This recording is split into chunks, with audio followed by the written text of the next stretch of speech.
வணக்கம். இது RS TMT கம்பிகள் வழங்கும் கேள்வி நேரம். இந்த நிகழ்ச்சியின் மூலமாக மீண்டும் உங்களை சந்திப்பதில் மிக்க மகிழ்ச்சி. நான் செந்தில். மக்கச்சமூகம் சார்ந்து உங்கள் ஒவ்வொருவருக்குள்ளும் ஓடிக்கொண்டிருக்கும் கேள்விகளுக்கான விடை காணும் நேரம் இது. அந்த வகையில் இன்றைய கேள்வி நேரத்தின் பொருள் என்ன? ஒரு வரைகலை வடிவிலான செய்தி தொகுப்பின் மூலமாக திரையில் பார்க்கலாம். இன்றைய பிரதானமாக நம்முடைய விவாதத்திற்கு எடுத்துக்கொண்டிருக்கக்கூடிய பொருள் மெட்ரோ ரயில் திட்டத்தில் முன்வைக்கப்பட்டு பேசிக்கொண்டிருக்கக்கூடிய அரசியல் கட்சிகளுக்கு இடையிலான அந்த அறிக்கை போர். அது தொடர்பாக நாம் பேச இருக்கின்றோம். திராவிட முன்னேற்ற கழக ஆட்சியில் தொடங்கப்பட்ட திட்டம் இது. ஆட்சிக்கு வந்தவுடன் மெட்ரோ ரயில் திட்டத்தை விட மோனோ ரயில் தான் சிறந்தது என ஜெயலலிதா கூறினார். பின்னர் மெட்ரோ ரயிலை ஏற்றுக்கொண்டார் என்று திராவிட முன்னேற்ற கழக தலைவர் திரு கருணாநிதி சொன்னார். இந்த திட்டம் தாமதமானால் போராட்டம் நடத்தப்படும் என திமுக அறிவித்த பின் வேறு வழியின்றி இந்த திட்டத்தை தொடங்கி வைத்துள்ளார் ஜெயலலிதா என்று திரு கருணாநிதி தெரிவித்திருந்த கருத்தும் அதோடு இணைந்து மெட்ரோ ரயிலின் கட்டணங்கள் அதிகமாக இருப்பதால் சாதாரண மக்கள் பயணிப்பது கடினம், கட்டணத்தை குறிக்க வேண்டும் என்று அவர் மட்டுமல்ல ஈவி.கே. இளங்கோவன், டாக்டர் ராமதாஸ் உள்ளிட்ட எதிர்க்கட்சி தலைவர்கள் அத்தனை பேரும் ஒருமித்த குரலில் அந்த கோரிக்கையை முன்வைத்திருந்தார்கள். இதற்கு பதிலாக தமிழக முதலமைச்சர் செல்வி ஜெயலலிதா அவர்கள் தெரிவித்திருக்கக்கூடிய கருத்து, மெட்ரோ ரயில் திட்டத்தில் ஆதாயம் தேட கருணாநிதி, ஸ்டாலின் ஆகியோர் நினைக்கின்றனர். சென்னை மெட்ரோ ரயில் கட்டணங்களை நிர்ணயிப்பது தமிழக அரசு அல்ல அப்படின்னு அவர் ஒரு பதில் கொடுத்திருக்கிறார். அதோடு இணைந்து இதனை நிர்ணயிப்பது சென்னை மெட்ரோ ரயில் நிறுவனம் தான். இதற்கான ஒப்பந்தத்தில் தமிழக அரசு கையெழுத்திட ஒப்புதல் அளித்தவரே அன்றைய முதலமைச்சராக இருந்த திரு கருணாநிதி அவர்கள் தான் என்று அவரும் தெரிவித்திருக்கிறார். அதோடு ஸ்டாலின் தொடர்பான ஒரு சர்ச்சை குறித்தும் கூட அவர் பேசியிருக்கிறார். ஆதாயத்திற்காகவும் விளம்பரத்திற்காகவும் மெட்ரோ ரயிலில் பயணம் செய்த திரு ஸ்டாலின் சக பயணியின் கன்னத்தில் அறைந்துள்ளார். இது வன்மையாக கண்டிக்கத்தக்கது அப்படின்னு நம்முடைய தமிழக முதலமைச்சர் தெரிவித்திருக்கிறார். பொது இடங்களில் யாரும் யாருக்கும் தாழ்ந்தவர்கள் அல்ல. சட்டமன்ற உறுப்பினர் தன்னுடைய கண்ணியத்தை உணர்ந்து இனியாவது அவர் அந்த கண்ணியத்தோடு நடந்து கொள்ள வேண்டும் என்று ஸ்டாலினுக்கு அவர் மறுப்பு தெரிவித்திருக்கிறார். இவர்களோடு மட்டும் இந்த அறிக்கை போர் நிற்கவில்லை. இதற்கு பதிலாக ஸ்டாலின், மெட்ரோ ரயில் பயணியை நான் அடிக்கவில்லை, மெட்ரோ ரயிலை நேரில் தொடங்கி வைக்காத விமர்சனத்தை திசை திருப்புவதற்காகவே என் மீது ஜெயலலிதா புகார் கூறியிருக்கிறார். ஏன் நேரில் சென்று இந்த திட்டத்தை தொடங்கி வைக்கவில்லை என்று நான் கேட்டேன். அதற்கு எதிர்வினையாக என் மீது இதுபோல் இதை திசை திருப்பக்கூடிய முயற்சி அப்படிங்கிறார் அவர். மெட்ரோ ரயில் கட்டண நிர்ணயம் செய்யப்பட்டதற்கு கருணாநிதியே காரணம் என்பது பொய். மெட்ரோ ரயில் ஒப்பந்தம் போடும் பொழுது கட்டணம் நிர்ணயிக்கப்படவே இல்லை அப்படிங்கிறது ஸ்டாலினுடைய மறுப்பாக இருக்கிறது. அதோடு அவர் மற்றும் சில அங்கே இருக்கக்கூடிய சர்ச்சைகளும் கூட போயிருக்கிறது. குறிப்பாக பாஜக அதிமுக இடையிலான சர்ச்சைகள். அது மெட்ரோ ரயில் தொடக்க விழாவில் மத்திய அமைச்சர்களை அழைத்திருக்கலாம், இந்த ஆட்சியில் எதுவுமே ஜனநாயக முறையில் நடைபெறவில்லை அப்படிங்கிறார் தமிழிசை சவுந்தரராஜன். அதற்கு பதிலளித்திருக்கிறார் நம்முடைய மாநில அமைச்சர். தமிழகத்தின் மெட்ரோ ரயில் திட்டத்தில் மத்திய அரசின் பங்கு மறைக்கப்பட்டுள்ளது அப்படின்னு சேர்த்தே சொல்லியிருக்கிறார் தமிழிசை. அதற்கு பதிலளித்திருக்கிறது அஇஅதிமுகவின் சார்பில் அமைச்சர் தங்கமணி. மத்திய அமைச்சர் வெங்கையா நாயுடு இந்த விழாவில் கலந்து கொள்ள இயலாததால் அந்த துறையின் இணைச் செயலாளர் இந்த விழாவில் கலந்து கொண்டார். எதுவுமே தெரியாமல் வாய்க்கு வந்ததை பேசுகிறார் தமிழிசை என்பது இதன் மூலமாக உறுதி செய்யப்படுத்தப்பட்டிருக்கிறது அப்படிங்கிறது அமைச்சர் தங்கமணியின் கருத்தாக இருக்கிறது. மிகப்பெரிய ஒரு அறிக்கை போர் யுத்தம் எங்களால் தான் கொண்டு வரப்பட்டது. இதில் காங்கிரசின் பங்கும் இருக்கிறது. எங்களால் தான் இந்த திட்டம், திமுக, அதிமுக, பாஜக எல்லோரும் செயல்படுத்தப்பட்டிருக்கக்கூடிய ஒரு திட்டத்தில் எங்களால் தான் இந்த திட்டம் என்றும் பரஸ்பரம் இது போன்ற அறிக்கை யுத்தங்களையும் நடத்தி கொண்டிருப்பது எந்த அளவிற்கு ஆரோக்கியமானது? மெட்ரோ ரயில் திட்டம் யாரால் கொண்டு வரப்பட்டது? ஏன் இவ்வளவு தாமதமானது என்ற கேள்விகளுக்கு விடை தேடும் முயற்சியை இன்றைய விவாதத்திற்குள் பயணிக்கலாம். நம்மோடு அரங்கில் 4 சிறப்பு விருந்தினர்கள் இணைகிறார்கள். திராவிட முன்னேற்ற கழகத்தின் சார்பில் செய்தித்துறை இணைச் செயலாளர் திரு தமிழன் பிரசன்னா நம்மோடு இணைகிறார். வணக்கம். திரு இளங்கோ DRU தொழிற்சங்கத்தின் சார்பில் இணைகிறார். செல்வி CR சரஸ்வதி சமூக நலவாரிய தலைவி அதிமுகவின் சார்பாக நம்மோடு இணைகிறார். வணக்கம். திரு ஹிதாயத்துல்லா காங்கிரஸ் கட்சியின் மூத்த தலைவர், அவரும் நம்மோடு இணைகிறார். வணக்கம். திரு ஆதவன் இவர்கள் மட்டுமின்றி திரு ஆதவன் பாரதிய ஜனதா கட்சியின் சார்பில் நம்மோடு நேரலையில் இணைகிறார். திரு ஆதவன், உங்களுக்கும் என்னுடைய வணக்கங்கள். நிகழ்ச்சிக்கு மிகுந்த அன்போடு வரவேற்கின்றேன். என்னுடைய தொடக்க சுற்றை திரு பிரசன்னா அவர்களிடமிருந்து தொடங்கலாம்னு நினைக்கிறேன். ஒரு திட்டம் கொண்டு வரப்பட்டிருக்கிறது. உங்களுடைய ஆட்சியில் போட்டப்பட்டதாக கூட இருக்கலாம், அல்லது அவங்க கொண்டு வந்தீங்கிறாங்க. 2003 நாங்கள் கொண்டு வந்தோங்கிறாங்க. இன்றைக்கி அவங்களுடைய அறிக்கையில் யாரோ, ஆனால் நீங்களாக இருந்தாலும் சரி அவங்களா இருந்தாலும் சரி, மக்கள் வரிப்பணத்தில் ஒரு திட்டத்தை செயல்படுத்துகிறீர்கள். யாரும் தன்னுடைய தனிப்பட்ட காசில் செயல்படுத்தக்கூடிய ஒரு திட்டம் இல்லை. அதற்கு எதற்கு இவ்வளவு ஆதாயம் தேடக்கூடிய முயற்சி நடைபெறுகிறதா? நிச்சயமாக அப்படிப்பட்ட ஆதாயம் தேடுகிற அல்லது திட்டங்களின் அடிப்படையில் தான் நாங்கள் இப்படி இருக்கிறோம் என்று காட்டிக்கொள்வதற்கு திராவிட முன்னேற்றக் கழகமும் அதன் சார்ந்த இயக்கத்தினுடைய தலைமையும் என்றைக்கும் அது கிடைத்து ஒரு கணம் கூட சிந்தித்தது கிடையாது. ஆனால் ஒரு திட்டத்தை கொண்டு வந்து அந்த திட்டத்தை கொண்டு வந்ததன் அடிப்படையில் ஒரு செயல்பாடு, விஷன், ஒரு தலைவருக்கான விஷன் என்று சொல்வார்கள் அல்லவா. திராவிட முன்னேற்ற கழகத்தினுடைய தலைவர் கலைஞர், அண்ணன் பொருளாளர் தளபதி அவருடைய the vision to the people, மக்களுக்கான தொலைநோக்கு பார்வையில் ஒரு திட்டத்தை கொண்டு வந்து செயல்படுத்தி முடித்திருக்கிறார்கள். அந்த திட்டத்தை செயல்படுத்துவதற்கு ஆட்சிகள் மாறலாம், ஆட்சியாளர்கள் மாறலாம், ஆட்சி ஒன்றுதான். The state is always state. நாங்கள் இன்றைக்கு ஆட்சியில் இல்லாமல் இருக்கலாம், ஆனால் ஆட்சியில் இருக்கக்கூடியவர்கள் அதிமுகவின் தலைமை. அந்த திட்டத்தை நாங்கள் தான் கொண்டு வந்தோம் என்று பச்சை பொய்யை மக்களிடத்தில் சொல்லுவதை எப்படி ஏற்றுக்கொள்ள முடியும்? அவர் அதுக்கான ஒரு ஆதாரத்தோடு அவர் சொல்றாரு. வெறும் 3 விழுக்காடு பணிகளை 2007 முதல் 2011 வரையிலான 4 ஆண்டுகளில் நடைபெற்றிருந்தது. 73 விழுக்காடு பணிகளை முடித்த காரணத்தினால் தான் கோயம்பேட்டிலிருந்து ஆலந்தூருக்கு இன்றைக்கு மெட்ரோ ரயில் பயணிக்கிறது. அற்புதமான கேள்வி. இந்த ஊடாக மக்களுக்கு சொல்ல வேண்டிய கருத்து என்னவென்று சொன்னால், 2011 ஜூன் மாதம் 3ஆம் தேதி கவர்னர் உட்பட எல்லோரும் உட்கார்ந்து இருக்கிற போது அம்மையார் ஜெயலலிதா ஒரு உரையை சட்டமன்றத்திலே வாசிக்கிறார். அந்த வாசிப்பினுடைய உரையை மக்களுக்கு எடுத்து நீங்கள் தயவு செய்து காட்டினீர்கள் என்று சொன்னால் மெட்ரோ ரயில் ஏன் தேவையில்லை என்பதற்கு ஒரு மிகப்பெரிய விளக்கத்தை கொடுத்திருப்பார். மெட்ரோ ரயில் தமிழகத்திற்கு தேவையே இல்லை என்று சொன்னவர் எப்படி நான் தான் இந்த திட்டத்தை கொண்டு வந்தேன், எப்படி இந்த 11லிருந்து 14க்குள்ளார 70% பணி முடிந்திருக்கிறது என்று பட்டம் தேடிக்கொள்ள முடியும்? ஒரு சாதாரண பார்வை. இந்த திட்டமே தேவையில்லை, இது தேவையே கிடையாது, இது வளர்ச்சி திட்டம் கிடையாது, இது முடக்குகிற திட்டம் என்றெல்லாம் வசைமாறி பொழிந்துவிட்டு இன்றைக்கு 70% பணி நான் தான் முடித்திருக்கிறேன். இதற்கு மேலும் ஒருபடி மேலே போய் சொல்லுகிறேன். காங்கிரஸ் ஆட்சி இருந்த போதும் சரி, பாஜகவினுடைய ஆட்சி இருந்த போதும் சரி, மத்திய அமைச்சர்கள் வந்து காத்து கிடந்தார்கள் தலைமைச் செயலகத்திலே. தயவு செய்து மத்தியிலிருந்து கொடுக்கிற நிதியை பயன்படுத்துங்கள், திட்டங்களை முடக்காதீர்கள். மெட்ரோ ரயிலுக்கும் இந்த தமிழக அரசுக்கும் இடையே நடைபெற்ற ஒரு மிகப்பெரிய தொடர்பும் மோதலும் என்பது நாங்கள் கொடுத்த நிதியை கூட அதே குற்றச்சாட்டை அவர் உங்கள் மீது வைக்கிறார். 26/8/2010 அன்று மாநிலங்களவையில் எழுப்பப்பட்ட கேள்வி ஒன்றுக்கு பதிலளித்து பேசிய அன்றைய மத்திய நகர்ப்புற வளர்ச்சித்துறை இணையமைச்சர் சௌகத் ராய், தமிழக அரசு சென்னை மெட்ரோ ரயில் தொடர்பாக புரிந்துணர்வு ஒப்பந்தத்தில் கையெழுத்திடவில்லை என்றும் அதற்காக ஒதுக்கப்பட்டிருக்கக்கூடிய பணம் கிட்டத்தட்ட 2010 சொல்றாங்க. அன்றைக்கு நாடாளுமன்றத்தில் மாநிலங்களவையில் கேட்கப்பட்ட கேள்விக்கு அவர் பதிலளித்திருக்கிறார். தமிழக அரசு சென்னை மெட்ரோ ரயில் தொடர்பாக புரிந்துணர்வு ஒப்பந்தத்தில் கையெழுத்திடவில்லை. அதனால் 2010-2011 ஆண்டுக்கு மத்திய அரசால் 652 கோடி ரூபாய் ஒதுக்கீடு செய்தும் அந்த நிதியை எங்களால் விடுவிக்க இயலவில்லை அப்படின்னு அவர் சொல்லியிருக்கிறார். ஒரே ஒரு விஷயம், இது மாநிலங்களவையில் பதிவானது.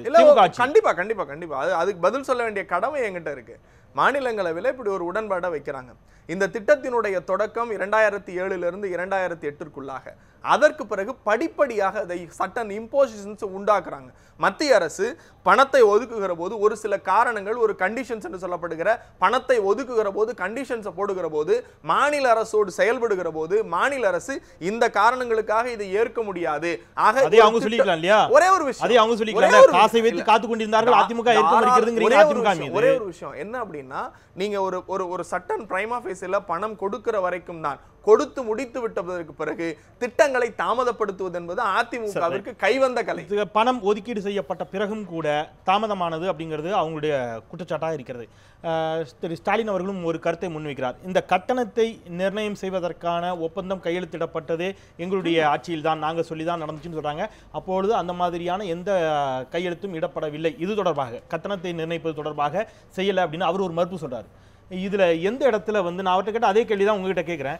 அவங்க ஆட்சியிலே தொடங்கப்பட்ட திட்டமாக கூட இருக்கலாம், அல்லது நீங்க 2003 அது குறித்த தொடக்க விஷயங்களை நீங்க தொடங்கி இருக்கலாம். அதன் பிறகு அது கிடப்பில் போடப்படுகிறது, மெட்ரோவுக்கான வேலைகள் தொடங்கப்படுகிறது, அதன் பிறகு அதுவும் கிடப்பில் போடப்பட்டு மெட்ரோ தொடங்கப்படுகிறது. ரைட், ஏதோ ஒரு விதத்துல நீங்க முடிச்சிருக்கிறீங்க, பாராட்டு. ஆனா எல்லாமே மக்களுடைய வரிப்பணம் தானே, மக்களுக்காகத்தானே. இதில் வந்து எங்க நான் அப்படின்னு நீங்களும், எங்க நான் அவங்களும், எந்த இடத்துல இவ்வளவு இல்ல மக்களுடைய வரிப்பணம் தான், அதை நான் இல்லைன்னு சொல்லல. ஆனால் இந்த பணி தொடங்கப்பட்டு வேகமாக நடந்து முடிந்து மக்களுக்கு போய் சேர்ந்திருப்பது எப்போது? அதைத்தான் இப்ப அம்மா இன்னைக்கு அறிக்கையில குறிப்பிட்டிருக்காங்க.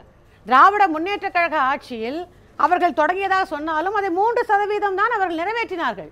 அதன் பிறகு அம்மா அவர்கள் ஆட்சி வந்த பிறகு இந்த 4 வருட காலத்தில் விரைவாக பணிகள் 73% பணிகளை முடிக்கப்பட்டு இன்னைக்கு மெட்ரோ ரயில் மக்களுக்கு அளிக்கப்பட்டிருக்கு. அதைத்தான் இன்னைக்கு தெளிவாக விளக்கமாக இந்த அறிக்கையில் அம்மா சொல்லி இருக்கிறாங்க. இதுல எந்த சந்தேகமும் வரதுக்கு என்ன காரணம் இருக்கு? இதுல சந்தேகம் எல்லாம் பிரச்சனை இல்ல. ஒரு சாதாரண ஒரு விஷயம், ஸ்டாலின் வந்து ஒரு இளைஞரை தள்ளி போங்கன்னு சொல்றாரு. இதை வந்து அவர் அடிச்சிட்டாரு, கை நீட்டி அடிச்சிட்டாரு, போயிட்டாரு. ஏதாவது ஒரு இடத்தில் வந்து இந்த மெட்ரோ ரயிலுக்கான விஷயத்தை எல்லோரும் தனதாக்கி கொள்ள வேண்டும், அதனுடைய முழு முழுமையான அதனுடைய ஆதாயமும் தங்களுக்கு மட்டுமே கிடைக்கணுங்கிற குறிக்கோளோடு எல்லா கட்சிகளும் செயல்படுகின்றனவா? நேத்திக்கு அந்த கிளிப்பிங் இப்ப கொஞ்ச நேரத்துக்கு முன்னாடி நியூஸ்ல போட்டீங்க, திருப்பியும் போடுங்க. அவர் சும்மா தள்ளினாரா, கோபமா தள்ளினாரா, எதுக்காக தள்ளினாருங்கிறத மறுபடியும் நேத்திக்கு வந்து என்னமோ எங்க கட்சியை சேர்ந்த சேனல் மட்டும் போய் அதை ஷூட் பண்ணிட்டு வந்து போட்ட மாதிரி சொல்றீங்க. நேற்று எல்லா பத்திரிகைகளும் அங்க இருந்தாங்க, எல்லா மீடியாக்களும் அங்க இருந்தாங்க. ஒருவர் வந்து நிற்கிறார். அதற்கு திரு ஸ்டாலின் என்ன விளக்கம் சொன்னார்னா, அவர் உங்க பெண் பயணி காலை மிதிச்சிட்டாரு, அதனால நான் தள்ளேங்கிறார். அந்த பெண் பயணி காலை மிதித்திருந்தால் அவங்க தானே சொல்லியிருக்கணும், அப்பா என் காலை மிதிக்கிற தள்ளி போப்பான்னு. இவர்களும் இவர் கூட போனவர்களும் கோபமா அந்த இளைஞரை பார்த்து முறைத்து அவர் கன்னத்துல தள்ளி போன்னு சொல்லி ஒரு முறைப்போட சொல்லி கோபத்தோட சொல்லி கன்னத்தில் அறைந்தார். இல்ல நீங்க வேணும்னா தயவு செஞ்சு இப்ப கொஞ்ச நேரம் அந்த கிளிப்பிங்ஸ் நம்ம பார்க்கலாம். கன்னத்தில் அறை வாங்கி இளைஞனுடைய பேட்டி இருக்கு, அதை போடுங்க. நம்ம கன்னத்தில் அறை வாங்கி இளைஞர் என்ன சொல்லிக்கிறாங்க நம்ம பார்க்கலாம். அன்றைக்கி நான் வந்துட்டு சும்மா ட்ரையல் பார்க்கலாம் அப்படின்னு தான் அந்த ட்ரெயினில் நான் போனேன். சும்மா ஃபஸ்ட் டைம் தான் வந்துட்டு அந்த ட்ரெயினில் போனேன். எதிர்ச்சியாக தான் வந்துட்டு ஸ்டாலின் அங்கிள் வந்துட்டு அந்த ட்ரெயினில் வந்துட்டு ஏறினாங்க. அவங்கள பார்த்துட்டு அதிர்ச்சியில் ஷாக்கில் வந்துட்டு கொஞ்சம் நான் பின்னாடி வந்தேன். அப்போ வந்துட்டு ஒரு லேடிஸோட காலை மிதிச்சனால ஸ்டாலின் அங்கிள் பார்த்து இந்த சைடு போப்பா அப்படின்னு வழி விட்டாங்க. நான் க்ரௌடில் வந்துட்டு வழி விட்டாங்க, நான் இந்த சைடு வந்துட்டேன். அவ்வளோதான். அந்த அவர் ரொம்ப கிட்ட தான் நின்றுந்தார். அப்போ லைட்டாக கை தூக்குனாலே பட தான் செய்யும், பட்டுது. ஆனால் வந்துட்டு அவர் அடிக்கணும் அப்படிலாம் அடிக்கல. அவர் இன்சைட் போ அப்படின்னு டேரக்ஷன் தான் காட்டினார். அந்த டேரக்ஷன் பண்ணும்போது நான் ஃப்ரண்ட்டில் போயிட்டேன், அப்போ பட்டுச்சு. அவ்வளோதான். இதோட சேர்த்து இல்ல இதோட சேர்த்து அவர் நீங்க எடுத்த கிளிப்பிங்கும் போடுங்க. இல்ல இல்ல இதோட சேர்த்து அடிச்சதாக சொல்லப்படுகிற நபரே இல்லை என்று மக்கள் மத்தியில் நம்புகிறாங்க. இதோட சேர்த்து வேற என்ன ப்ளீஸ் இதோட சேர்த்து அந்த இளைஞன் இன்னொரு விஷயத்தை சொல்லிக்கிறாரு. எங்களுடைய குடும்பமே திராவிட முன்னேற்ற கழக குடும்பம் தான், என் அப்பா வந்து திமுகல பொறுப்புல இருக்கிறாரு. அத அவங்க கேடர்ல சொல்லிட்டாங்களே இந்த கட்சியை சேர்ந்தவர்னு. யாராக இருந்தாலும் பப்ளிக்ல போயும்போது கட்சிக்காரங்களே இருந்தாலும் கூட அடிக்க கூடாது என்பது ஒரு எம்எல்ஏ. அதுல மாற்றுக்கிறது இல்ல. எம்எல்ஏ அவர். நான் ஒரு கேள்வி கேட்கணுமா? இல்ல முடிச்சு. போட்டவங்க அதையும் போடுங்க. என்ன ரியாக்ஷன் ஸ்டாலின் கிட்ட இருந்தது, இந்த பையன் முகத்துல என்ன ரியாக்ஷன் இருந்தது, உண்மை நிச்சயமா அதையும் நம்ம பார்க்க போறோம். ஏன் அப்படின்னா இதுல இரண்டு விஷயங்கள் முரணாக இருக்கிறது. திராவிட முன்னேற்ற கழகத்தை சேர்ந்தவர்களாக இருந்தால் அந்த குடும்பத்தில் வந்த யாரும் ஸ்டாலின் என்று பெயர் சொல்லி அழைப்பதே இல்லை, தளபதி என்று தான் அழைக்கிறீர்கள். அந்த பையன் வார்த்தைக்கு வார்த்தை அந்த இளைஞன் ஸ்டாலின்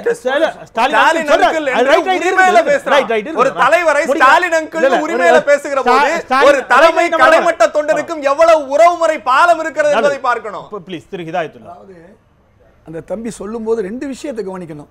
ஸ்டாலின் அங்கிள்ங்கிறார், முடிஞ்சு போச்சு, குடும்ப உறவுங்கிற மாதிரி பேசுறாரு. ரெண்டாவது எனக்கு அதிர்ச்சி, அவரை பார்த்தோன்னே எனக்கு அதிர்ச்சி அப்படிங்கிற ரெண்டையும் சொல்றாரு. அதனால இது ஒரு பக்கம் வைத்துக் கொள்வோம், இது ஒரு பெரிய விஷயமே இல்லை. ரெண்டு புறமும் இட்டுக்கட்டப்பட்டதுன்னு கூட சொல்லிக்கலாம், வச்சுக்க, இது ஒரு பக்கம் இருக்கட்டும். அதாவது இதுல முக்கியமான விஷயம், நாங்க உள்ளபடியே பெருமை தேட வேண்டிய, பெருமை அடைய வேண்டிய நாங்க இதை பத்தி பெருமை அடைய வேண்டிய அவசியத்திலே இல்லை. இந்தியா முழுக்கும் பல நல்ல காரியங்களை பண்ணுவதற்கு நாங்க தான். எதை பத்தி தெரியும், ஏன்னா நம்ம இளைஞன் குறித்த சத்தியம் மெட்ரோ ரயில் திட்டம் ஏற்கனவே டெல்லியில, கல்கத்தாவில், உங்களுடைய ஜெய்ப்பூர்ல, அதே மாதிரி பாம்பேல எல்லாம் நம்ம கொண்டு வந்திருக்கோம். இங்கேயும் 2004க்கு பிறகு 2003ல் வந்தும் கூட அது வந்து இதாக ஆகலை. 2004 2005க்கு பிறகு தான் இதனுடைய வேகத்தை நாங்கள் பணங்க கொடுத்தும் கூட நடக்காத ஒரு சூழ்நிலை இருக்குது. இருந்தால் கூட அதாவது மத்திய அரசுடைய நகர்ப்புற மேம்பாட்டு திட்டம் அடிப்படையில் வற்புறுத்துகிறோம். எப்படி இன்னைக்கு மதுரவாயில் ஹார்பர் பறக்கும் சாலையை வந்து வற்புறுத்தி வந்து எடுத்துக்கான்னு சொன்னோம். நல்ல வேளை இடையில கட்காரி வந்தார், பிஜேபி, அவர் வந்து சொல்கிறாரு இதை எடுத்து செய்யுங்கன்னு சொல்கிறாரு. இந்த தமிழ்நாட்டுக்கு வர வேண்டிய ஒரு 1600 கோடி ரூபாய் திட்டமும் இன்னைக்கு கிடப்பில் இருக்குது. இன்னைக்கு மெட்ரோ அப்பாடா இப்போவாவது வந்துச்சேன்னு மக்கள் பேசக்கூடிய ஒரு சூழல் இன்னைக்கு ஒரு 5 வருடங்களுக்கு முன்னையோ 4 வருடங்களுக்கு முன்னையோ வந்திருக்க வேண்டியது. அல்லது இப்போ தாமதமாக வந்தால் கூட நான் வரவேற்கிறேன், இந்த அரசையும் நான் பாராட்டுறேன். ஏன்னா குறைஞ்சபட்சம் இந்த அரசு இதை வந்து வருவதற்கு தடை இல்லாமல் இருந்தாங்க பாருங்க.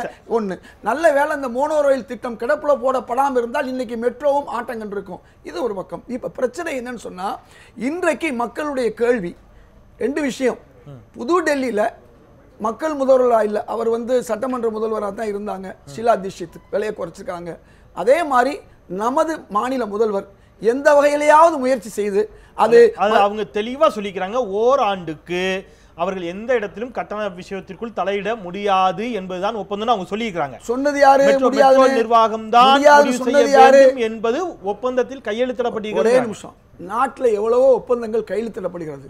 அதுக்குள்ள சப்சிடியை கொடுக்கறோம்னு சொன்னா நான் கேக்குறேன், அரசு எத்தனையோ இலவச திட்டங்கள் கொடுக்கும் போது first impression is the best impression. இன்னைக்கு 40 ரூபா கொடுத்து ஏற முடியாதவன் நீங்க நாளைக்கு 15 ரூபா கொடுத்தா கூட அந்த அளவுல ஏற மாட்டான். ஏற்கனவே 2 லட்சம் கோடி கடன்ங்கற குற்றச்சாட்டை நீங்க தான் வைக்கிறீங்க. இன்னொரு விதத்தில் சப்சிடி கொடுக்கின்ற பொழுது அதன் மூலமாக ஏற்படக்கூடிய நிதி பற்றாக்குறையை எப்படி சமாளிப்பார்கள்?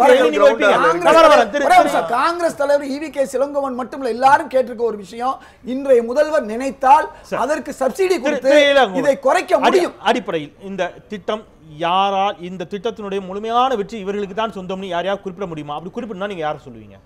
இன்னைக்கு இந்த நாட்டில் மெட்ரோ நகரங்களுடைய போக்குவரத்து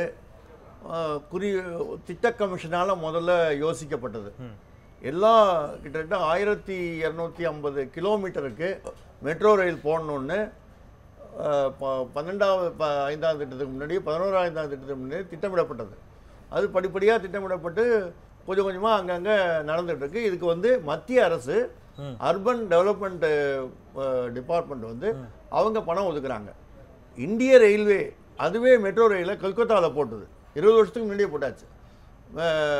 கல்கத்தா மெட்ரோ இந்தியன் ரயில்வேயோட கண்ட்ரோலில் இருக்குது. ஸோ அதுக்கப்புறம் என்ன பண்ணாங்கன்னா, காங்கிரஸ் கவர்மெண்ட்டில் தான் என்ன பண்ணாங்கன்னா, அதை ரயில்வே கண்ட்ரோல்லேருந்து எடுத்துட்டு அர்பன் டெவலப்மெண்ட் மினிஸ்ட்ரி கண்ட்ரோலில் கொண்டு பல இடங்களில் அதுக்கான திட்டமிட்டாங்க. ஸோ அது ஐந்தாண்டு திட்டங்களினுடைய ஒரு தொடர்ச்சியான இதுதான் அது. இதுக்கும் முக்கியமான இன்னொரு காரணம் இருக்குது. உலகம் பூராவும் ஐக்கிய நாடுகள் சபையிலேருந்தும் என்ன சொல்கிறாங்கன்னா, இந்த மாதிரி நகர வளர்ச்சிக்கு போக்குவரத்தை நம்ம எதிர்கால போக்குவரத்து சந்திக்கிறதுக்கு நீங்கள் இதெல்லாம் செய்யணும்னு அவங்களும் ஆலோசனை கொடுத்துருக்காங்க. ஸோ அந்த ஆலோசனைகள் எந்த அளவுக்கு இவங்கெல்லாம் நிறைவேற்றிருக்காங்கிறதா இப்போ கேள்வியாக இருக்குது. ஸோ நம்ம முழுமையாக நிறைவேற்றலைங்கிறீங்க? நிறைவேற்றவே இல்லை. நீங்கள் இது வரைக்கும் இந்தியாவில் 250 கிலோமீட்டர் தான் மெட்ரோ போயிருக்கு. எல்லாம் சேர்த்து 250 கிலோமீட்டர் தான். இதுல அப்ப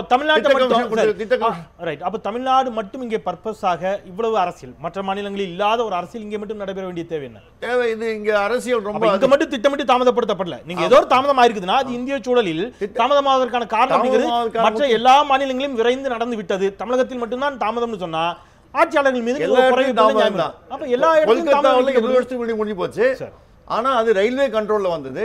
மற்ற இடத்துலாம் இன்னொரு கேள்வி, மற்ற இடங்களில் வராததுக்கு முக்கியமான காரணம் என்னன்னா நிதி தான். நிதியை மத்திய அரசு ஒதுக்க வேண்டும். இப்போ எல்லாரும் கட்டணத்தை பத்தி சொன்னாங்க இல்லையா, இங்க யார் நிர்ணயிக்கிறதுன்னு சொன்னாங்க இல்லையா. இது என்ன சொல்லியிருக்குன்னா, பாருங்க, மேனேஜிங் இந்த போர்ட் ஆஃப் டைரக்டர்ஸ் டிசைட் பண்றாங்க. இந்த சிஎம்ஆர்எல் நிறுவனம் போர்ட் ஆஃப் டைரக்டர்ஸ் யாரா இருக்காங்க, சேர்மன். கட்டணத்தை யார் நிர்ணயிக்கிறது? நம்ம அடுத்த சுற்று வரேன். மற்றும் ஒரு சிறப்பு அவருடைய தொடக்க சுற்று கருத்துக்களை கேட்டுட்டு நான் மீண்டும் கூட வருகிறேன். திரு ஆதவன், உங்களுடைய தொடக்க சுற்று கருத்துக்களாக இந்த வெற்றிக்கு எல்லோரும் சொந்தம் கொண்டாடி கொண்டிருக்கிறார்கள். நீங்களும் கூட மத்திய அமைச்சர்களை அழைக்கவில்லை, அழைத்திருக்கலாம், ஜனநாயக பூர்வமாக நடைபெறுகிறது என்பது போன்ற மிகப்படுத்தப்பட்ட வார்த்தைகள் எல்லாம் பயன்படுத்துகிறார்கள் என்று அவர்கள் பக்கத்திலிருந்து உங்களை நோக்கிய குரல்கள் வருகின்றன. வெங்கையா நாயுடுக்கு அழைப்பு கொடுத்திருந்தோம், ஆனால் அவரால் வர இயலவில்லை என்ற குற்றச்சாட்டையும் அதிமுக வைக்கிறது. உங்கள் பார்வை?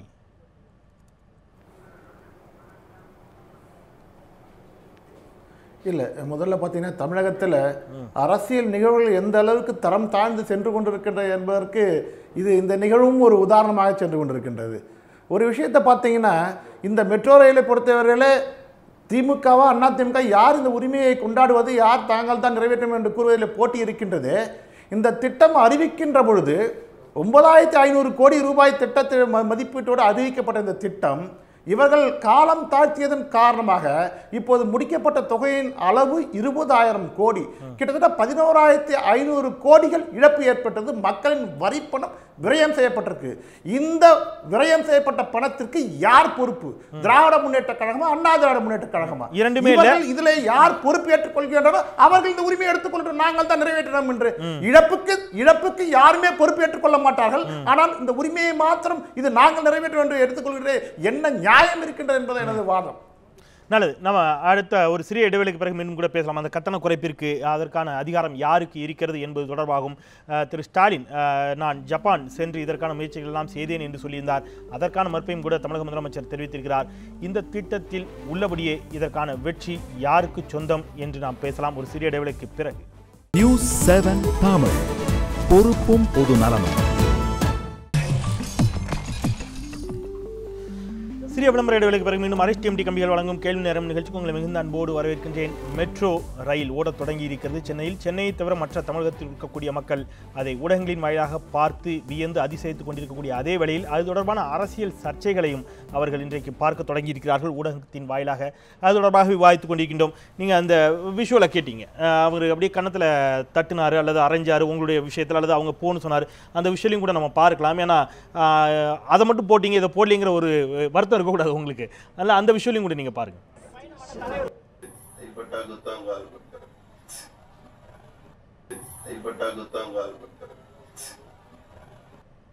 இதுல 2-3 விஷயங்களை நம்ம கவனிக்கலாம்னு நினைக்கிறேன். ஒன்று, நீங்கள் ஸ்டாலினை பார்த்து அதிர்ச்சி அடைந்து இருக்கக்கூடிய முதல் முறையாக ஸ்டாலினை பார்க்குறோம். என் குடும்பமே திமுக குடும்பம்னு நிற்கக்கூடிய ஒரு இளைஞன் ஸ்டாலின் இப்படி இருக்கிற இடத்துல இந்த ஒரு பாடி லாங்குவேஜில் வந்து நிற்பாரா அப்படிங்கிறது ஒன்றும். ஏன்னா பக்கத்தில் இருக்கக்கூடிய மா சுப்பிரமணியன் உள்ளிட்ட மற்றவர்கள் கூட மிகுந்த பவியத்தோடு, ஏன்னா ஒரு தலைவர் அடுத்த தலைவர் அவங்க முன்னாடி இப்படி நிற்கும்போது ஒரு இளைஞன் இவ்வளவு இதுவாக நிற்பானா அப்படிங்கிறதும்.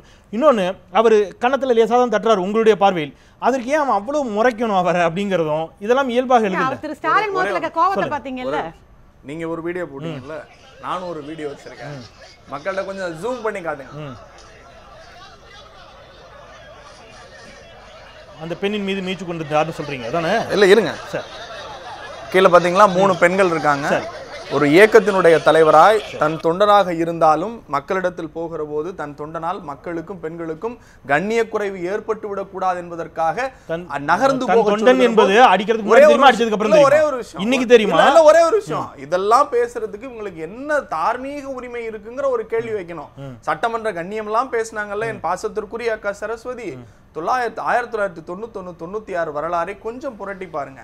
அன்றைக்கு பாமகவினுடைய முதல் சட்டமன்ற உறுப்பினர் மரியாதைக்குரிய இன்றைக்கு அவர்கள் இயக்கத்தில் இருக்கிற பன்ருட்டி ராமச்சந்திரன், அன்றைக்கு தாமரைக்கணி என்பவர் சுயேட்சை எம்எல்ஏ.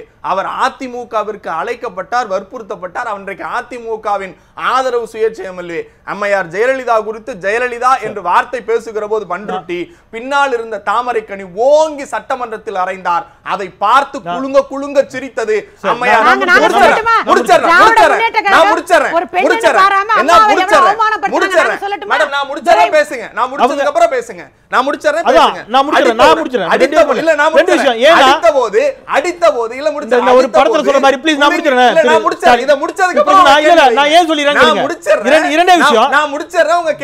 அடிக்கிற போது அடிப்பட்டு அவர் கீழே விழுகிற சமயம் அப்ப பார்த்து குலுங்கி சிரித்தார். அன்றைக்கு இருந்த சபாநாயகரிடத்தில் சொல்லி அம்மையார் சொன்னார்கள், ஓங்கி அடிக்கவில்லை, ஓங்கி தட்டினார் என்று பதிவு செய்தார்கள். சட்டமன்றத்தில்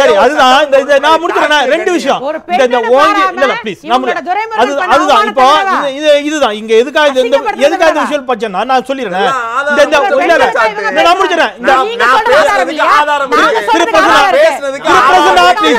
வீடியோ பதிவு இருக்கு, பதிவு செஞ்சு அதுதான் சொல்ல வந்தேன். இந்த இரண்டு கட்சிகளுமே இரண்டு கட்சிகளுமே இந்த செல்லமா தட்டுறது செல்லமா அடிக்கிறது எல்லாத்திலையும் இரண்டுக்கும் சளைத்ததல்ல என்பது போல நீங்கள் பரஸ்பரம் குற்றம் சாட்டிக் கொள்கிறீர்கள். நான் அதனால சொல்றேன், மெட்ரோக்குள்ள வாங்க. நான் ஒரு விஷயத்துக்கு வரேன். நான் வரேன். சென்னை மெட்ரோ ரயில் திட்டத்திற்கு ஜப்பான் பன்னாட்டு கூட்டுறவு 59 விழுக்காடு அளவிற்கு கடன் வழங்குகிறது. இந்த கடனையும் பெறுவதற்காக நான் ஜப்பான் சென்றேன் என்று ஸ்டாலின் சொன்னார். இது முற்றிலும் புழுகு மூட்டையை அவிழ்த்து விட்டிருக்கிறார் ஸ்டாலின். இது ஜெயலலிதா அவர்களுடைய அறிக்கை. ஸ்டாலின் ஜப்பான் சென்றது 6/2/2008 அன்றுதான். ஆனால் 23/4/2007 அன்றே சென்னை மெட்ரோ ரயில் திட்டத்தை கடன் பட்டியலில் சேர்ப்பதற்கு மத்திய அரசு ஒப்புதல் அளித்துள்ளது. மேலும் 23/5/2007 நாளிட்ட கடிதத்தின்படி 2007-2009 ஆண்டுகளுக்கான சுழல் திட்டத்தில் சென்னை மெட்ரோ ரயில் திட்டம் சேர்க்கப்பட்டு விட்டது அப்படின்னு சொல்றாங்க. ஆக ஓராண்டிற்கு முன்னாடி நடந்த ஒரு விஷயத்தை அதுக்கப்புறம் ஜப்பானுக்கு போன ஒருத்தர் நான் தான் போய் பேசினேன்னு சொல்றாரு. இதுவும் கூட போய் தாங்கிறாங்க. ஒரு விஷயம், இட் இஸ் எப்படி முதலமைச்சர் இப்படி ஒரு பொறுப்பற்றத்தனமாக மக்களுக்கு ஒரு கருத்தை பதிய வைக்கிறார் என்று எனக்கு புரியவில்லை.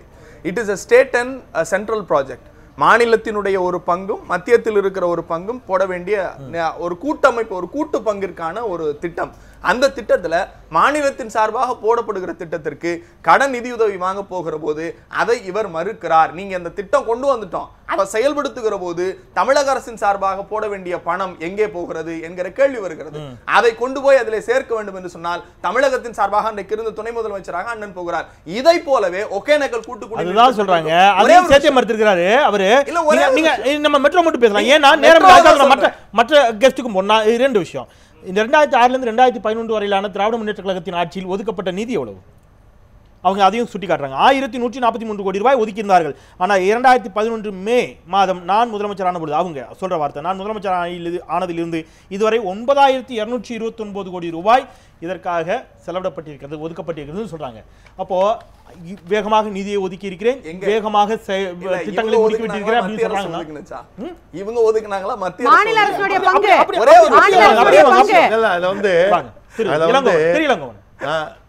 இந்த பன்னீர்செல்வம் படிச்ச பட்ஜெட்ல இருக்கிறது என்னன்னு சொன்னா, இதுவரைக்கும் நாங்கள் 3105 கோடி செலவு பண்ணியிருக்கோம். எதுக்கு? மெட்ரோவுக்கு. சரி, இந்த வருஷம் 2015-16க்கு 615.78 கோடி நான் ஒதுக்குறேன் அப்படின்னு போட்டிருக்காரு. இதோட மத்திய அரசு இன்னும் 1498 கோடி தரணும், அது அவங்க இன்னும் தரல. பிஜேபி கார் ஒருத்தர் பேசினார்ல ரொம்ப வைராவேசமா, அவர் என்ன தெரிஞ்சுக்கணும்னா, இந்த திட்டத்துக்கு மத்திய அரசு நிதி ஒதுக்க வேண்டும். நிதி ஒதுக்குறதுல 1498 கோடி ஒதுக்க வேண்டியது இன்னும் ஒதுக்கல. ஸோ அவங்க ரிலீஸ் பண்ண வேண்டிய அவசியம் இருக்கு. ஸோ அந்த மாதிரி அவங்க பிஜேபியும் மத்திய அரசும் இந்த தன்னுடைய வேலையை செய்ய மாட்டேங்குது. இது காங்கிரஸ் அரசு சரியாக செய்து நினைக்கிறீங்களா? இது யாரு காங்கிரஸ் ஆனாலும் பிஜேபி நீங்க என்னிடத்துல கேட்ட கேள்விக்கு இளங்கோவன் மிக தெளிவா பதில் சொல்லியிருக்கார். சட்டமன்றத்துல ஓ பன்னீர்செல்வம் இப்ப முதலமைச்சரா இருக்கிறப்ப சொல்லி இருக்கிற 3105 கோடி தான் நாங்கள் ஒதுக்கி இருக்கிறோம் சொன்னதா எப்படி இன்னைக்கு அம்மா 9,000 கோடி ஒதுக்கி அவங்க என்ன சொல்றாங்க? நிதிநிலை அறிக்கையில் அப்பொழுது முதலமைச்சராக இருந்த ஓபிஎஸ் அவர்கள் நிதியமைச்சராக இருந்தவர், அவர் ஒரு விஷயத்தை சொல்றாரு, இதுவரைக்கும் இவ்வளவுதான் செலவிடப்பட்டிருக்கிறது, 3000 கோடி செலவிடல. அவங்க பங்கு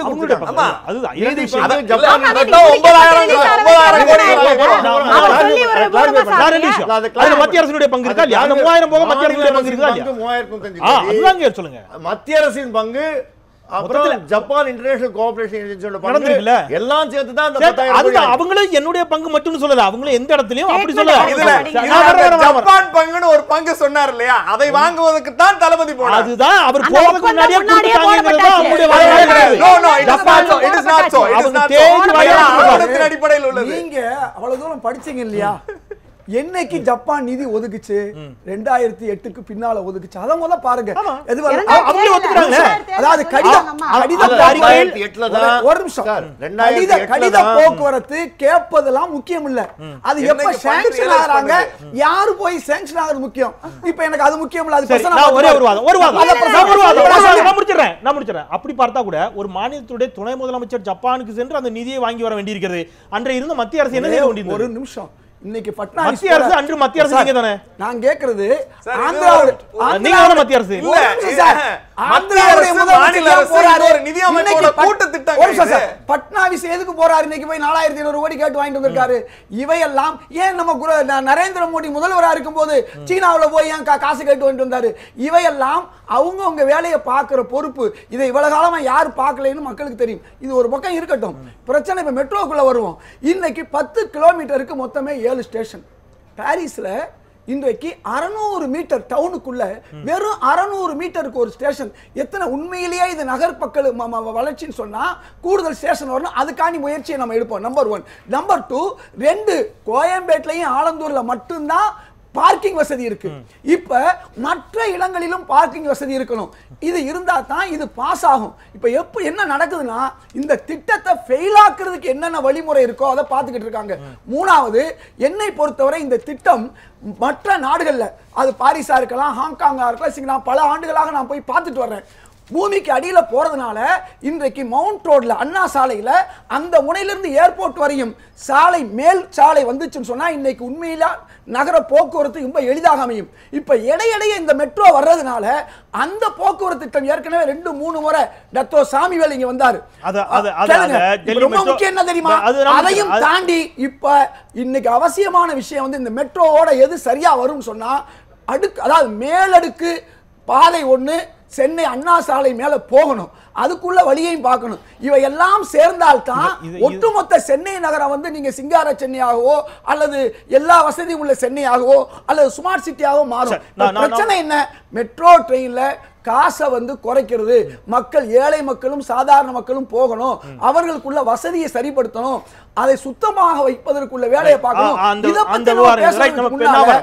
ஒரு சிறிய இடைவெளிக்கு பிறகு அந்த இடத்துல நான் கடந்த சுற்றி அதை பேசணும்னு நினைச்சிருந்தோம். ஒரு சிறிய இடைவெளிக்கு பிறகு அவங்க சொல்லிக்கிறாங்க அந்த புரிந்துணர்வு ஒப்பந்தத்தால் தான் ஒருதலை பட்சமான புரிந்துணர்வு ஒப்பந்தம் அதுதான் பிரச்சனை அப்படின்னு தமிழக முதலமைச்சர் இன்றைக்கு ஒரு அறிக்கையை கொடுத்திருக்கிறார். அதில் இன்னொரு விஷயத்தையும் சுட்டி காட்டுகிறார். நான் ஏற்கனவே சொன்ன மாதிரி கட்டணம் மிக அதிகம் என்று சொல்லுவதே அரசியல் ஆதாயம் தேடக்கூடிய முயற்சி.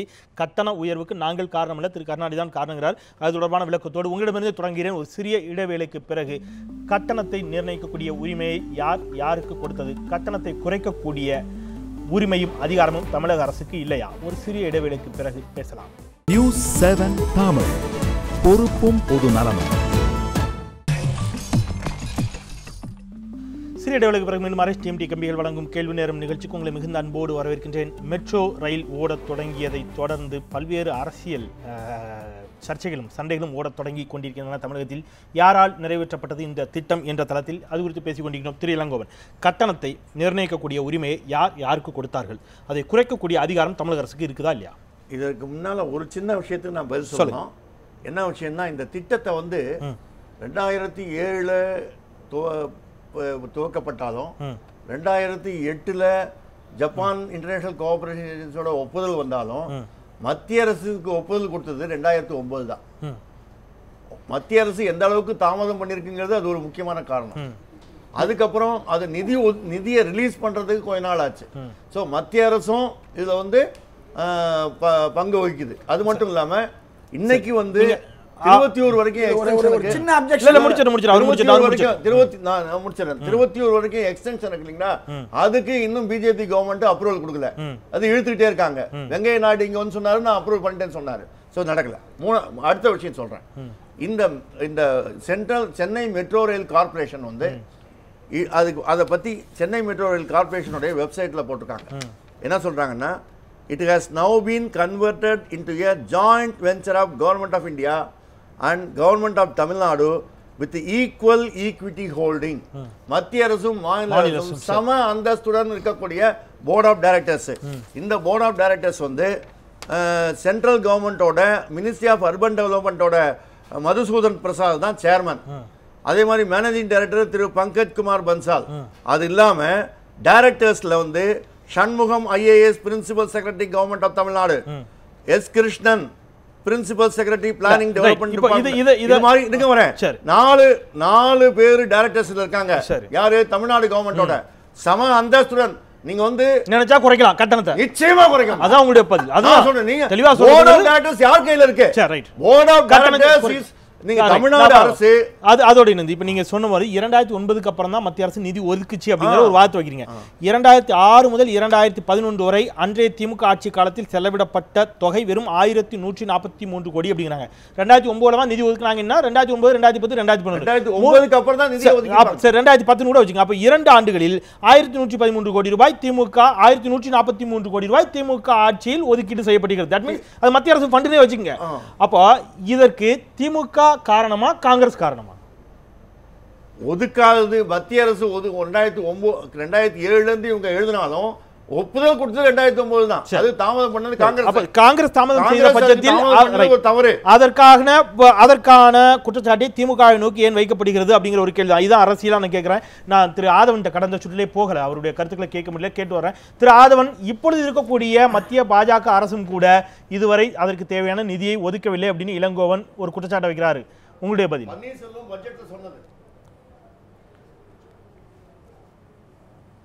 இல்லை இளங்கோவன் அவர்கள் வந்து திமுகவுக்கு வந்து 2 பேச்சாளங்க இருக்கா நினைக்கிறேன், 2 பேர் 2 கருத்தை சொல்ல நினைக்கிறேன். இளங்கோவன் அவர்கள் வந்து ஏதோ பாஜக அரசாங்கம் தான் நிதி ஒதுக்கவில்லை நிதிகள் ஒதுக்கப்பட்டும் கூட பயன்படுத்தவில்லை. அது எந்த அரசாங்கம், காங்கிரஸ் ஆகட்டும் பாஜக ஆகட்டும், அதை பத்தி கவலை இல்லை. எந்த அரசாங்கம் எடுத்துட்டு போட்டோம், ஏதோ மத்திய அரசாங்கம் ஒதுக்கிய நிதியை மாநில அரசாங்கம் பயன்படுத்தவில்லை. அப்ப மாநில அரசாங்கம் தவறு தானே.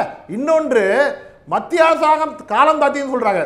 இந்த மாநில அரசாங்கம் தனக்கு தேவையானவற்றை மத்திய அரசாங்கம் போராடி பெற வேண்டியது கடமை. அதுக்கு தானே மக்கள் வாக்களித்தவங்கள 40 பாராளுமன்ற ஒருத்தர் 2 பேர் இல்ல 40 பாராளுமன்ற ஒட்டுமொத்தமாக 2009 வரை கையில வைத்திருந்த திராவிட முன்னேற்ற கழகம் அவர்களுக்கு தேவையான நிதியை கேட்டு பெற்றிருக்க வேண்டாமா?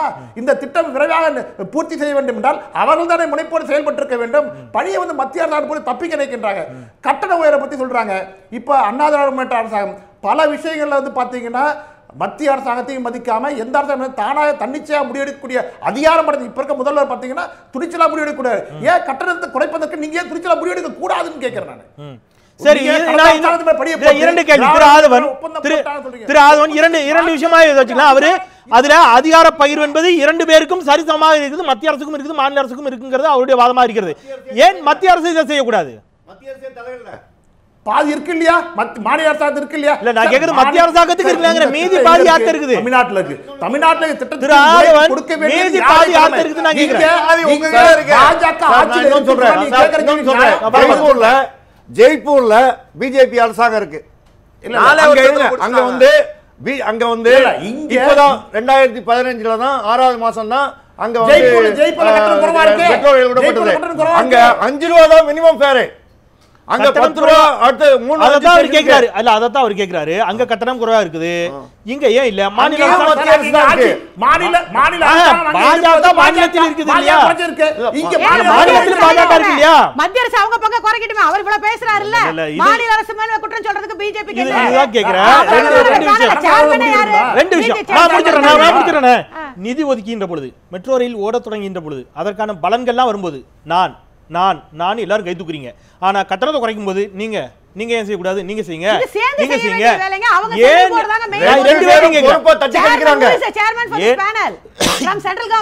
ஏன் வந்து ஒரு விஷயத்தை முன்வைக்கிறாரு, 50% உங்களுக்கும் அதில் அதிகாரம் இருக்கிறது அப்படிங்கிற பட்சத்துல மாநிலத்தினுடைய நிர்வாகிகளும் அதில் மாநிலத்தினுடைய அதிகார வரம்பிற்குட்பட்டவர்களும் அதில் அதிகாரம் செலுத்துகிறார்கள் சரி பாதியாக அப்படின்னு சொல்லுகின்ற பொழுது இவர்களால் முடியும், ஏன் இவர்கள் செய்ய மறுக்கிறார்கள் கேட்கிறார். இப்பதான தொடங்கி இருக்கு. பாரதிய ஜனதா வந்து பேசட்டும், அவங்க தயாரா வரட்டும். ஜெய்ப்பூர்ல டெல்லியில வர்க் வித் நாங்க உட்கார்ந்து பேசட்டும். மாநிலத்தோட சேர்ந்து போறோம் அவங்க சொல்லட்டும். தமிழ்நாட்டு சொல்லுங்க, நாங்க குறைக்கிறோம். முடிச்சறேன்.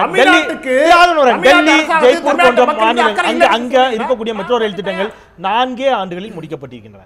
ஓடி தொடங்கிடுச்சு முழுக்க. நீங்க திமுக விட்டுருங்க, அவங்க 2009 நிதியை கொடுத்தாங்க, நாங்க 2012 ஆட்சி விட்டு இறங்கிட்டோங்கிறாங்க.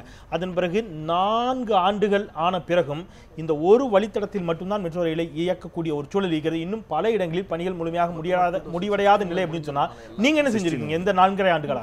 சொல்லிருக்காங்க 2016க்குள்ள எல்லா வழித்தடங்களும் முடிக்கப்படும் சொல்லிருக்காங்க. ஏங்க அது கம்பெனி டிலே பண்றதுக்கெல்லாம் நீங்க அரசு கேட்டுட்டு இருந்தீங்க, என்ன சொல்றீங்க? அவங்க டெக்னிக்கலி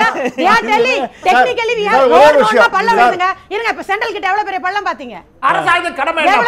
அரசாங்க கடமை என்ன? மக்கள் பாதிக்க. நம்ம சென்னை சிட்டியை பொறுத்த வரைக்கும் இட்ஸ் ஓல்டன் சிட்டி. 300 வருஷங்களுக்கு முன்னால் தொடங்கப்பட்ட சென்னை மாநகரம். ஜெய்ப்பூர் எவ்வளவு பழமை வாய்ந்த நகரம்? சென்னை அளவுக்கு பெருசா? இல்ல எவ்வளவு பழமை வாய்ந்த நகரம் சொல்றேன்.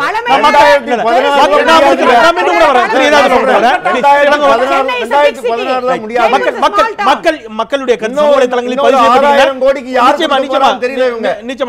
மக்களுடைய கருத்து அது மிக குறைவான கருத்துக்களை கூட நம்ம பார்த்துட்டு போயிடலாம். அவருடைய கருத்துக்களை பதிவு செய்திருக்கிறார்கள். மக்களுக்கு மரியாதை அளித்து நாம் அவருடைய கருத்துக்களை பார்க்கலாம். ஹாஜா மைதீன் யோகா தினத்தன்று துணை ஜனாதிபதி ஹமீத் அன்சாரிக்கு முறையான அழைப்பு விடுக்காததற்கு பாஜகவுடைய எம்பி சாத்வி பிராச்சி அவர்கள் ஒரு பதிலை முன்வைத்தார். இது ஒன்றும் கல்யாணம் அல்ல, பத்திரிகை அழைப்பு வைத்து அழைப்பதற்குன்னு சொன்னார். அப்போ ஏன் மெட்ரோ ரயில் திட்டத்துக்கு அழைப்பு வச்சாதான் மத்திய அமைச்சர்கள் வருவாங்களா, வரக்கூடாதான்னு ஹாஜா மைதீன் கேட்கிறார். ஆதவன் இது உங்களுக்கான கேள்வி. பீர் முகமது மத்திய அமைச்சரை அழைத்தால் மாநில தலைமை அழைக்கவில்லை என்ற குற்றச்சாட்டு எழும். இது போன்ற உட்கட்சி பூசலை எல்லாம் மூடி மறைக்க முயற்சிக்கிறது பாஜக அப்படிங்கிறது அவருடைய கருத்தாக இருக்கிறது. ராசகுரு கார்பாலன் மாநகராட்சி மாநில அரசின் திட்டத்தில் நடுவண் அரசை எதற்காக அழைக்க வேண்டும்? நடுவண் அரசு அனைத்து திட்டங்களிலும் தமிழக மக்களின் வரிப்பணம் தானே இருக்கிறதுங்கிறது அவருடைய கேள்வியாக இருக்கிறது. இந்த அதிகப்படியான கட்டணத்திற்கு காரணம் முந்தைய திமுக அரசு செய்த ஒப்பந்தம் தான் என்று முதல்வர் அவர்கள் சொன்னதன் மூலம் இந்த திட்டத்தை தொடங்கியது திமுக தலைமையிலான அரசுதான் என்பதை அவரே ஒப்புக்கொண்டிருக்கிறார் அப்படிங்கிறது நியாமத் அலியினுடைய வாதமாக இருக்கிறது. இன்னும் ஏராளமான கருத்துக்கள் பதிவு செய்யப்பட்டிருக்கின்றன. அத்தனை பேருடைய கருத்துக்களையும் எடுக்க இயலாத நிலை நேரம் கருதி திரு ஹிதாயத்துல்லா. அதாவது சகோதரர் இளங்கோவன் ஒரு குற்றச்சாட்டை வச்சார். நாங்கள் இன்னும் பெருமடிக்க வேண்டியவங்க, நாங்கள் பெருமடிக்கல. 2007 நாங்கள் இதற்கு ஒதுக்கீட்டுக்கு ஏற்பாடு செஞ்சோம். முதல் வருஷம் இது ஒரு வீடு கட்டுறதுனாவே 1 வருஷம் ஆகும், 6 மாசம் ஆகும் ரோடு போடுறதுக்கு. இது பூமிக்குள்ள போற திட்டம். முதல் 1 வருஷம் திட்டங்கள் போடப்படுது. 2வது ஃபீசிபிலிட்டி, 3வது வருஷம் தான் பணமே தேவைப்படுது.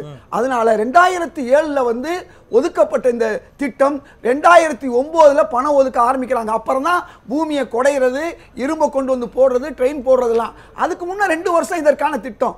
பூமிக்கு மேலே உள்ளதுக்கே 1 வருஷம் ஆகுது. அதனால இது ஒரு அந்த அரசை நீங்க மத்திய அரசை, காங்கிரஸ் அரசை குறை சொல்ல முடியாது. நம்பர் 1. நம்பர் 2, இன்னைக்கு இந்த திட்டத்தை பொறுத்தவரை ரொம்ப தெளிவான ஆரம்பத்திலே சொன்னேன். அதில் தான் இப்போ 2 பேர் வந்திருக்காங்க. மத்திய அரசும் மாநில அரசும் சேர்ந்து இது பண்ண முடியும். ராஜஸ்தானில் என்ன நடந்துச்சு, டெல்லியில் என்ன நடந்துச்சு, அன்னைக்கு இருந்த காங்கிரஸ் அரசு மக்களுக்காக வேண்டி இதை குறைப்பதற்கு முயற்சி எடுத்தது. இந்த ராஜஸ்தான் இதை கூட அசோக் கெலாட் இருக்கும்போதே கட்டணத்தை நிர்ணயம் பண்ணிட்டாங்க. பிஜேபி கூட ஒன்றும் இல்லை. இப்போ ஒரே ஒரு கேள்வி, இந்த 1 வருஷத்துல ஒதுக்க வேண்டிய பல்வேறு திட்டங்களுக்கு மத்திய அரசு ஒதுக்கல, இதுக்கும் ஒதுக்கல. இதுதான் உண்மை. இந்த ஒதுக்கி இருந்தா ஒரு நிமிஷம் நான் நல்லா தெரிஞ்சுங்க. 10 கிலோமீட்டர் தான் இப்ப நம்ம பண்ணியிருக்கோம். நம்ம பண்ண வேண்டிய 40 கிலோமீட்டருக்கு மேல.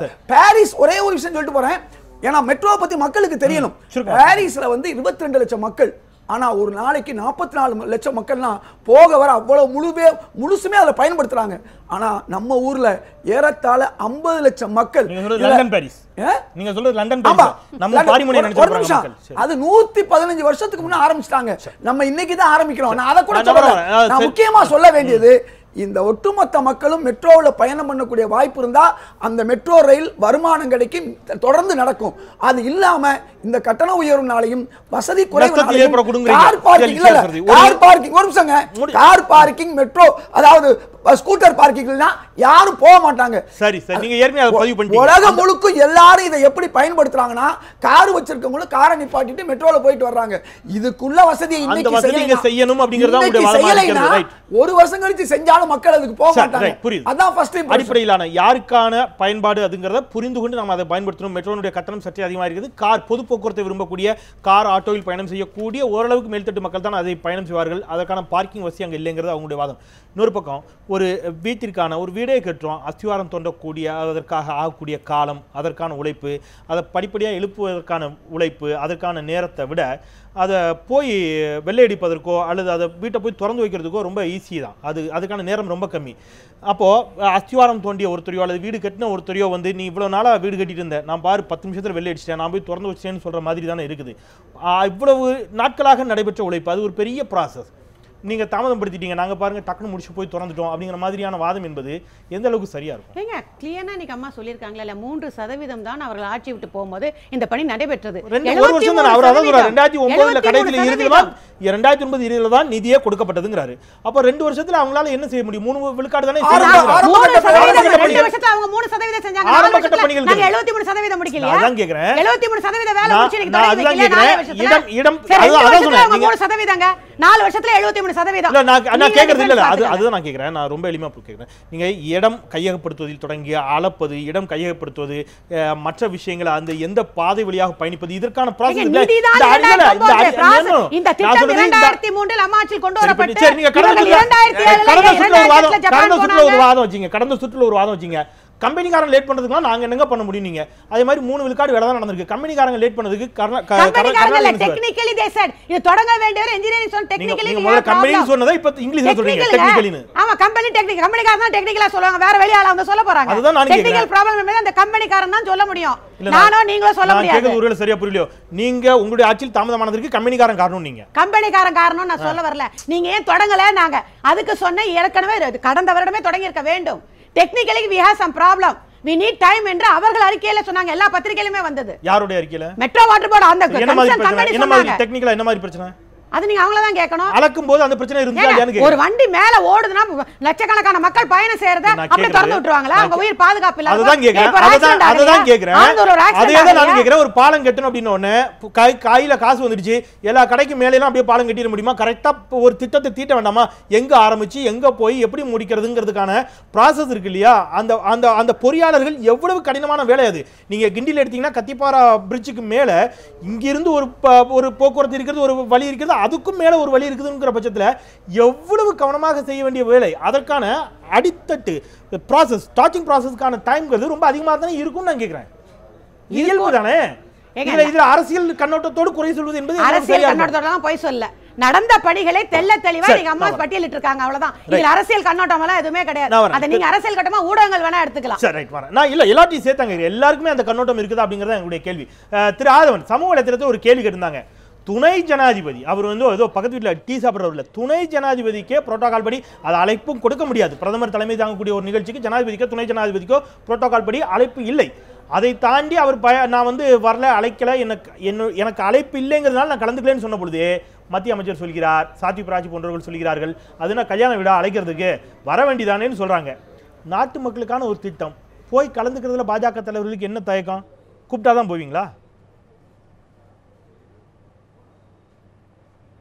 இல்லை இல்லை, இது பார்த்தீங்கன்னா இல்லை, இது என்ன நீங்கள் கேள்வியே இது விதண்டாவாதமாக இருக்கு. இல்லை நீங்க சொன்னதுதான் அரசாங்கத்துடைய பங்களிப்பு இந்த திட்டத்தில் இருக்கின்றது. 21% 21 இது என்னுடைய கேள்வி கூட இல்ல, இது என்னுடைய கேள்வி கூட இல்ல.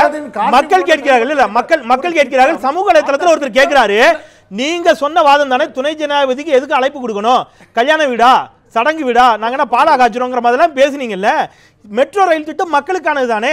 மத்திய அரசினுடைய பிரதிநிதிகள், மத்திய அமைச்சர்கள் தாமாக முன் வந்து கலந்துக்கிட்டா நீங்க ஏன் வந்தீங்கன்னு யாரும் கேட்க போறாங்களா?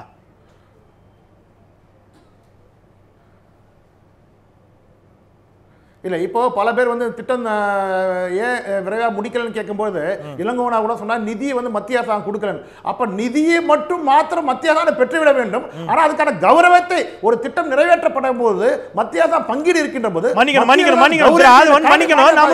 மத்திய அரசாங்கத்தில் இருந்துங்கிறது இல்ல, நிதியை மத்திய அரசாங்கத்திலிருந்து பெறணும் கௌரவம் எனக்கு இல்லைங்கிறது இதுல நான் முடிச்சிடறேன். ஏன்னா யாருடைய தனிப்பட்ட காசையும் எடுத்து அன்றைய காங்கிரசும் சரி, இன்றைய பாஜகவும் சரி, அன்றைய திமுகவும் சரி, இன்றைய அதிமுகவும் சரி, யாருடைய வீட்டு பணத்தையும் எடுத்து செலவழிக்கவில்லை. இது முழுக்க மக்களின் வரி பணம். மக்களுடைய பணத்தை எடுத்து நீங்கள் செலவழிக்கிறீர்கள். இதுல என்ன கௌரவம் வேண்டி இருக்குன்னு நான் கேக்குறேன். கேள்வியே செந்தில், இந்த கேள்வியை அண்ணா திமுக நீங்க ஏன் கேட்கல? கேட்கல. இந்த கேள்வியை அண்ணா திமுக நீங்க ஏன் கேட்கல? நீங்க ஒருவேளை போட்டு நிறைவேற்றல. அவர்கள் இன்னைக்கு திட்டம் நாங்க தான் நிறைவேற்ற சொல்றாங்களே. அப்ப நான் சொன்ன மாதிரி 11,500 கோடி இழப்புகள் ஏற்பட்டிருக்க. இந்த இழப்புக்கு யார் பொறுப்பேற்கிறாங்க? நீங்க பார்த்து கேட்க மாட்டீங்க. நம்ம நிறைவேற்றினா மட்டும் திட்டத்துடைய அந்த பெருமையை மட்டும் தான் எடுத்துக்கணும்னு நினைக்கிறேன். நம்ம மிக இழப்பு நிறைவு 500 கோடி ரூபாய் இழப்ப அந்த இத யார் அதிமுக ஏத்துக்கறாங்களா இல்ல திமுக ஏத்துக்கறாங்களா? அதே உங்களுடைய நிறைவு கருத்தா எடுத்துக்கிறேன். நல்லது, நம்ம நிறைவு பகுதி நினைட்டோம். நிறைவாக சுருக்கமாக திரு ஹிதாயத்துல்லா நிறைவு கருத்து, மீதம் இருக்கக்கூடிய வழித்தடங்களில் மிக வேகமாக அந்த பணிகளை முடிப்பதற்கு என்ன செய்ய வேண்டும்? மத்திய மாநில அரசுடைய பங்களிப்பு அதில் என்ன? சுருக்கமாக. மாநில அரசு இதற்காக முழு வீச்சோட இதற்கான முயற்சி எடுக்க வேண்டும். இப்போ கூட 6 மாசத்துக்கு முன்னால அதிமுகவுடைய கொள்கை பரப்பு செயலாளர் ஒரு பேட்டியில் என்ன சொன்னார்னா, அம்மா வர்ற வரை நாங்க வெயிட் பண்ணி அப்புறம் தான் கொள்கை பரப்பு துணை செயலாளருங்க. பரவாயில்ல, துணையோ இணையோ அண்ணன் தம்பிதுரை தான் கொள்கை பரப்பு செயலாளர். அவர் சொன்ன வார்த்தை, அம்மா வர்ற வரை நாங்க திறக்க மாட்டோம், வந்தோம் திறப்போம்னு சொன்னார். இது ஒண்ணே ஒண்ணு. அதே எதுக்கு அதே வார்த்தை சொன்னார், தொட்டகை தொட்டாதான் தொலங்கும். அதனால என்ன சொல்ல வரேன், இத ஒரு தூக்கி போடுங்க ப்ளீஸ். நீங்க நான் இல்ல ஏன் சொல்றேன்னா, இல்ல அது நீங்க முதலமைச்சர் என்ன செய்யணும்னு நான் கேட்டேன். கட்சியில இருக்கக்கூடிய மற்ற தீர்வு இந்த மாதிரி இல்லாம இனியாவது இது மக்கள் பிரச்சனை, மக்களுக்காக இந்த 10 கிலோமீட்டர் தான் போட்டிருக்கோம். இன்னும் நாம போட வேண்டிய முக்கியமான விஷயம் துறைமுகத்திலிருந்து என்னைக்கு விமான நிலையம் போய் அந்த மெட்ரோ ரயில் சேருதோ அதுதான் உண்மையான மெட்ரோ ரயில்.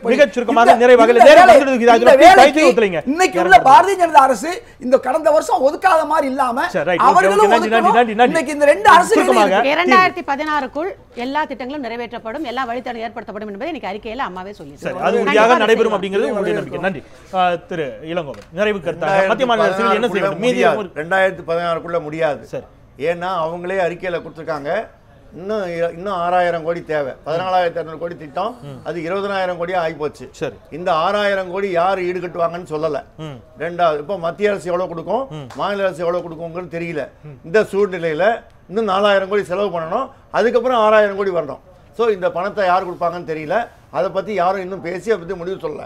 ரெண்டாவது விஷயம், இந்த கட்டணத்தை பொறுத்த வரைக்கும் இந்த 45 கிலோமீட்டருக்கு இது போட்டு முடிக்கணும்னா இந்த பணம் முழுக்க வந்தால் தான் நடக்கும், விரைவில் நடக்கும். ரெண்டாவது விஷயம், கட்டணத்தை பொறுத்த வரைக்கும் கட்டணத்தை குறைக்கலன்னு சொன்னா கல்கத்தா மெட்ரோ அங்க வந்து 5 ரூபா தான் மினிமம், 30 கிலோமீட்டருக்கு 22 ரூபா தான். டெல்லி மெட்ரோவில் 32 கிலோமீட்டருக்கு 25 ரூபா தான். நஷ்டம் ஏற்பட கஷ்டம் இல்ல. கட்டணத்தை குறைக்கலன்னா இவங்களுடைய நோக்கம் என்ன சொல்லியிருக்காங்கன்னா, பாருங்க, அவங்க ஒரு பாதுகாப்பான, வேகமான, நம்பகமான, அணுகத்தக்க, வசதியான, மகிழ்ச்சி அளிக்கக்கூடிய, திறமையான, கட்டுப்படியான கட்டணத்தில் அப்ப அனைவராலும் ஏற்கப்படக்கூடிய